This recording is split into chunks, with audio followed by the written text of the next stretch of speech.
Okay, we're gonna talk about the cow, but first, let me give you an update from Israel. Guys, Israel is really close to taking full control of Gaza.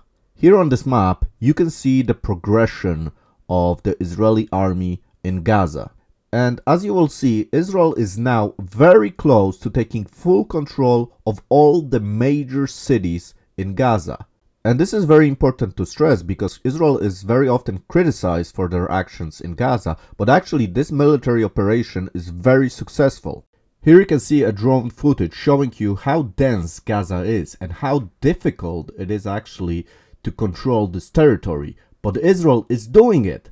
And Hamas was so confident at the beginning of the war, saying that if Israel enters Gaza, they will suffer great consequences, great casualties. But let's actually see what happened. So this is Gaza. It's about 365 square kilometers and 2 million people live there. It can be divided into three parts. The northern Gaza, which has 1.2 million residents. This is already taken by Israel, and Israel is controlling this territory. So 14,000 terrorists had to leave their base of operation, and many of them were already killed. Some of the terrorists that were eliminated committed horrible acts of terror on the territory of Israel. This is, for example, showing you from the territory of Jabalia, from which hundreds of Hamas militants entered the territory of Israel and killed Jewish people in Netiv HaAsera, Erez, Sderot, Nir Am, and Kfar Aza. Jabalia, like most of Gaza, as you can see on this film, is a very populated area with buildings built very close to each other, and 1 in 10 of those buildings is a multi-story building. Before the attack, Israel sent warnings, pamphlets, warning the people to leave this area as quick as possible, and many did. And this actually was very important for Israel because Israel is held to a much higher standard than any other army in the world. Recently, South Africa accused Israel of genocide in front of the UN court. And are you kidding me? The United Nations, probably the most corrupt organization in the world that only cares about money. It doesn't care what happens in Saudi Arabia as long as Saudi Arabia pays the bill. And now this organization that embraces dictators, communist dictators, will say what is right and wrong for Israel, right? And South Africa? They better concentrate on their own problems. I mean, there are people calling for the genocide of white people in South Africa now. And there are actually white people now killed in South Africa just because they are white. So maybe we should send that case to the court, huh? Anyway, coming back to Gaza. Well, Hamas in northern Gaza is basically done. And most of the leaders that lived in Jabalia, for example, are eliminated. And not only the leaders, but also many other commanders. They are just eliminated by Israel. So Hamas is losing men right and left. And they are in panic mode right now. They don't know what to do. Because the operation in Gaza was so successful. And Israel is not only eliminating key people for Hamas, but also destroying the facilities, the factories that create weapons. Many headquarters of Hamas are destroyed. And look at this. All those facilities are located next to just regular neighborhoods. But that's a problem in Gaza. It's not just regular people. Those people elected Hamas. And they decided they wanted to be ruled by a terrorist organization. That's the big problem. And the Israeli soldiers, when they enter homes, they see this. They see rocket launchers. They see explosives. They see entrances to the tunnels just in regular homes. And when Israel destroys those homes, of course, Israel is criticized. And the Palestinians cry, "They destroyed my home. I didn't do anything." But yes, you did. You invited terrorists to your home and you had the facilities for rockets in your home. What did you expect would happen? And it's not like Hamas is taking advantage of you. You elected this party, this terrorist organization to rule you. It was your decision. And unfortunately, those are the consequences. Hamas, of course, is crying now, and every day they see how their whole empire is just destroyed. Their whole empire of terror, things that they were working on so many years, is now just demolished. And it's not like Israel has a choice. If you know anything about the culture in the Middle East, in the Near East, if you show a weakness, you die. This is basically what happens. So Israel hasn't have a choice. They need to show that they will react to horrible acts of terror. And it's not like Israel has friends around. Every nation around Israel really wants to destroy Israel and eliminate the Jewish people forever. And the Jewish people once gave up their weapons, and you know what happened? The Holocaust. So Israel has almost full control of the Gaza Strip. Israel took control of Gaza's biggest city, Gaza City, and now is fighting to control Khan Yunis. Now, my report would not be complete if I didn't mention the connection of Hamas with Iran. And since the Revolutionary Guard took control of Iran, they taught Hamas how to build bombs that were used against Israelis. Additionally, Iran started sending Hamas $50 million a year. And when Israel left Gaza in 2005, Hamas started flying their fighters to Iran for special trainings.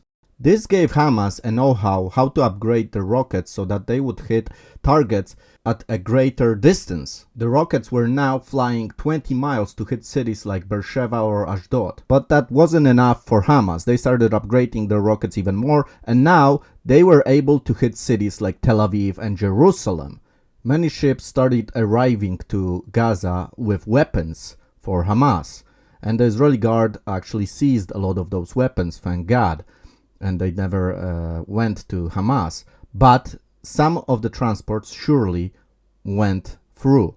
In 2017, Iran increased their support for Hamas by another $50 million. Additionally, Hamas received additional training from Iran how to build rockets. And now we know that the people that attacked Israel on October 7th were directly trained by Iran, and the strategy was made by Iran. Now, Iran is only increasing their help for Hamas to $350 million. That's a lot of money, and it wasn't used to build hospitals. And look at this map. Compare Israel to Iran. There is a huge difference.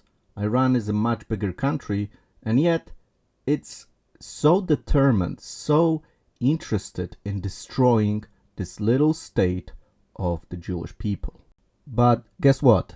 They will not succeed. The Jewish people cannot be destroyed. God basically gives a recipe to destroy Israel. And you know what you would have to do to destroy Israel? You would have to stop the day from coming. It is impossible. God will not allow the nation of Israel to be totally destroyed. And that's because God is faithful to his promises. He is not a man, and he doesn't change his mind.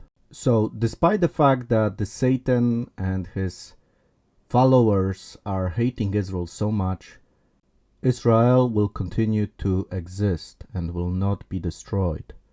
And actually, God has an amazing plan through Israel for the whole world.